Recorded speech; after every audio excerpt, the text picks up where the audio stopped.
नहीं है, अभी सेकुलरिज्म जिंदा नहीं है।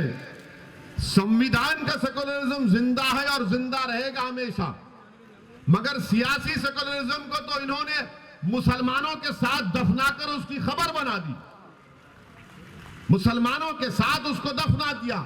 अब ये एक आकर कहते हैं कि नहीं नहीं बाबा जिंदा रखो, अभी दफनाया नहीं है, जनाजा है, तुम अपने कंधे पर उठाकर चलो इसको। ये सेकुलरिज्म का जनाजा अब हम नहीं उठाएंगे। ये सेकुलरिज्म को, अगर सियासी सेकुलरिज्म की तुम बात कर रहे हो तो हमको इसकी जरूरत नहीं है। हमको वो सेकुलरिज्म की जरूरत है जहां पर हर मजहब के लोग इत्मीनान और इज्जत के साथ अपनी जिंदगी गुजार सकें, जिसका संविधान ने वादा किया है। संविधान के फंडामेंटल राइट को आप पढ़ेंगे तो उसी में लिखा गया।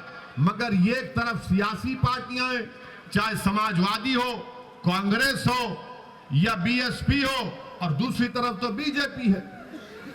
इनके पास, अरे भाई इतना लंबा हुआ और तुम कितना लंबा होगे, बैठ।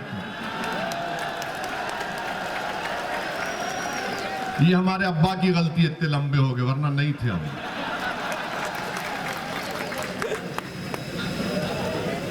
तो मैं आपको बता रहा था कि ये सेकुलरिज्म के नाम पर आपके पास आते हैं। अच्छा, अब समाजवादी पार्टी क्या कर रही है? जहां कहीं शाम में मुस्लिम इलाकों में मैं सुना मुशायरा कर रहे हैं, हर जगह मुशायरा होता है। शायर आकर कलाम पढ़ता है, गंगा जमनी तहजीब, सेकुलरिज्म जिंदाबाद। अब बेचारा मुसलमान, अरे देखो कितना अच्छा बोला।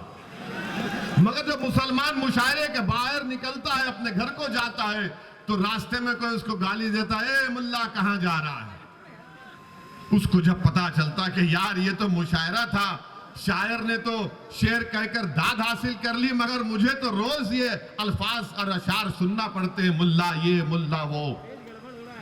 मेरे अजीज दोस्तों और बुजुर्गों, यही तल हकीकत है, इसको आपको समझने की जरूरत है। सारी दुनिया में ईसाई बिरादरी के लोग क्रिश्चियन क्रिसमस मनाते हैं बड़े जोश और खरोश के साथ। उस मजहब का एक अहम दिन होता है। मगर इस साल भारत में ईसाई लोग क्रिसमस नहीं मना पाए। कई वाकयात आए कि जहां पर ईसाई लोग क्रिसमस मना रहे थे, वहां पर हिंदुत्व जहन रखने वाले आरएसएस से वाबस्ता लोग जाकर उनके उस त्योहार में खलल पैदा कर दिए, उनसे बहस की। और जब उन्होंने, ईसाइयों ने, क्रिश्चियन ने कहा कि हम अपने क्रिसमस को मना रहे हैं, तो उन्होंने कहा नहीं, तुम कन्वर्जन कर रहे हो। कोई नहीं बोलता इसके ऊपर। इसीलिए मैं कह रहा हूं, याद रखो आप कि जब तक अक़लियतें अपनी सियासी अहमियत को बरकरार अगर रखना चाहते हैं, तो सबसे पहले आपको अपने दिमाग से ये पॉलिटिकल सेकुलरिज्म को निकालकर एक कचरे की कुंडी में फेंकना पड़ेगा। जिस दिन आप ये पॉलिटिकल सेकुलरिज्म को भूल जाएंगे तो सच्चाई आपके सामने आ जाएगी। क्या बात है कि कोई पंजाब में जाकर सिखों के खिलाफ बोल सकता है? कोई पंजाब में जाकर सिखों के खिलाफ बोल सकता है? नहीं बोल सकता ना, क्योंकि सिखों को मालूम कि हमारी गीरत की कीमत क्या है। मगर हमको क्या मालूम? नहीं, सेकुलरिज्म, सियासी सेकुलर जिंदा रखना है। किसी ने सुनहरे गुरुद्वारा में जाकर बेअदबी की तो सिखों की गीरत जाग गई। मगर यहां पर क्या हो रहा है? रोज गाली दी जाती है, रोज बेइज्जत किया जाता है, रोज जलील किया जाता है, रोज रुस्वा किया जाता है। कोई रात ऐसी नहीं है जहां पर उस किसी बेटे की मां बेचैनी से करवटें ले लेकर अपनी रात नहीं गुजार देती फजर की अज़ान तक कि मेरा बेटा दूर है, कहीं जिंदा है या कुछ हो गया है। आप बताइए, ये हालात हैं हमारे वतन अजीज के, ये हालात हैं हमारे वतन अजीज के। मैं आपसे शिकायत करने आया हूं, मैं आपसे इल्तिजा करने आया हूं, मैं आपसे अपील करने आया हूं, मैं आपको नेता बनाने आया हूं मैं आपको कायद बनाने आया हूं।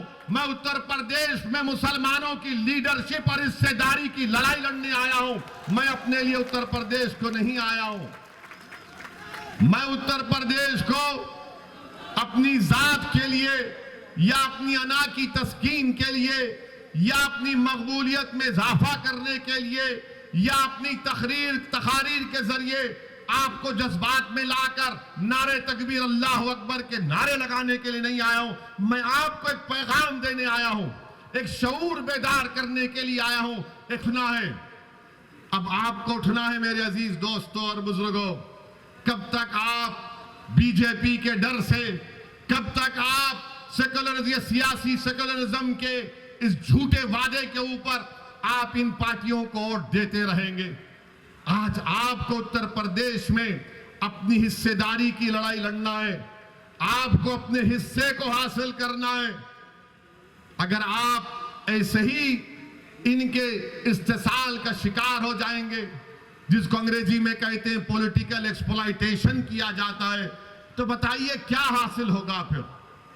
60 साल से अगर यहां पर मेरे इस जलसे में अगर कोई 70 साल के हमारे बुजुर्ग बैठे, मैं आपसे अपील कर रहा हूं, अगर आप नहीं बैठे तो जहां तक मेरी आवाज पहुंच रही, मैं आपके दिल से मुखातिब होकर कह रहा हूं, अपने दिल पर हाथ रखकर कहो कि मैंने जितने बातें कही वो सच है या झूठ है।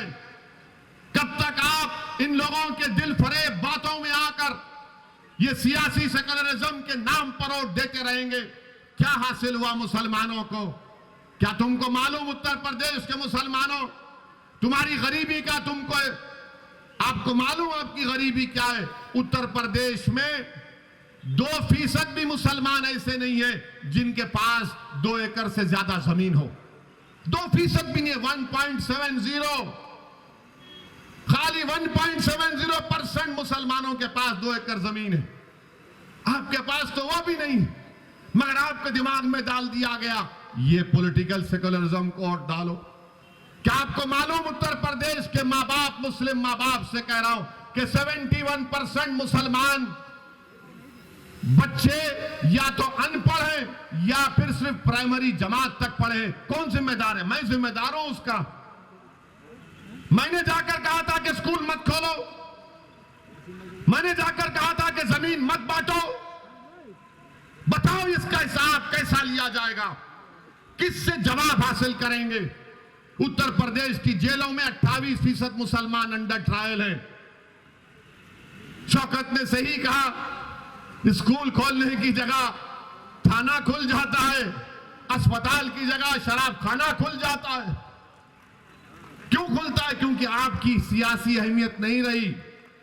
इनको मालूम कि मुसलमान को सिर्फ जज्बात में ला लो। मैं आपको यकीनन जज्बात में लाने के लिए कह रहा हूं, मगर जज्बात का इस्तेमाल ठोस काम के लिए होना चाहिए। और जितने मुसलमानों को आपने वोट दिया है माजी में, वो या तो बड़े बड़े फाइनेंशियल पावर रखने वाले दौलतमंद थे या फिर कोई और थे जिनका जमीन से कोई ताल्लुक नहीं था। जिम्मेदारी की लड़ाई लड़ना है, आपको अपने हिस्से को हासिल करना है। अगर आप ऐसे ही इनके इस्तेसाल का शिकार हो जाएंगे, जिसको अंग्रेजी में कहते हैं पॉलिटिकल एक्सप्लॉयटेशन किया जाता है, तो बताइए क्या हासिल होगा फिर? 60 साल से अगर यहां पर मेरे इस जलसे में अगर कोई 70 साल के हमारे बुजुर्ग बैठे, मैं आपसे अपील कर रहा हूं, अगर आप नहीं बैठे तो जहां तक मेरी आवाज पहुंच रही, मैं आपके दिल से मुखातिब होकर कह रहा हूं, अपने दिल पर हाथ रखकर कहो कि मैंने जितने बातें कही वो सच है या झूठ है। कब तक आप इन लोगों के दिल फरेब बातों में आकर ये सियासी सेकुलरिज्म के नाम पर वोट देते रहेंगे? क्या हासिल हुआ मुसलमानों को? क्या तुमको मालूम उत्तर प्रदेश के मुसलमानों, तुम्हारी गरीबी का आपको मालूम आपकी गरीबी क्या है? उत्तर प्रदेश में 2% भी मुसलमान ऐसे नहीं है जिनके पास 2 एकड़ से ज्यादा जमीन हो। 2% भी नहीं, 1.70, खाली 1.70% मुसलमानों के पास 2 एकड़ जमीन है। आपके पास तो वो भी नहीं, मगर आपके दिमाग में डाल दिया गया ये पॉलिटिकल सेकुलरिज्म को वोट डालो। क्या आपको मालूम उत्तर प्रदेश के माँ बाप, मुस्लिम माँ बाप से कह रहा हूं कि 71% मुसलमान बच्चे या तो अनपढ़ हैं या फिर सिर्फ प्राइमरी जमात तक पढ़े। कौन जिम्मेदार है? मैं जिम्मेदार हूं उसका। मैंने जाकर कहा था कि स्कूल मत खोलो, मैंने जाकर कहा था कि जमीन मत बांटो। बताओ इसका हिसाब कैसा लिया जाएगा? किससे जवाब हासिल करेंगे? उत्तर प्रदेश की जेलों में 28% मुसलमान अंडर ट्रायल है। शौकत ने सही कहा, स्कूल खोलने की जगह थाना खुल जाता है, अस्पताल की जगह शराब खाना खुल जाता है। क्यों खुलता है? क्योंकि आपकी सियासी अहमियत नहीं रही। इनको मालूम कि मुसलमान को सिर्फ जज्बात में ला लो। मैं आपको यकीनन जज्बात में लाने के लिए कह रहा हूं, मगर जज्बात का इस्तेमाल ठोस काम के लिए होना चाहिए। और जितने मुसलमानों को आपने वोट दिया है माजी में, वो या तो बड़े बड़े फाइनेंशियल पावर रखने वाले दौलतमंद थे या फिर कोई और थे जिनका जमीन से कोई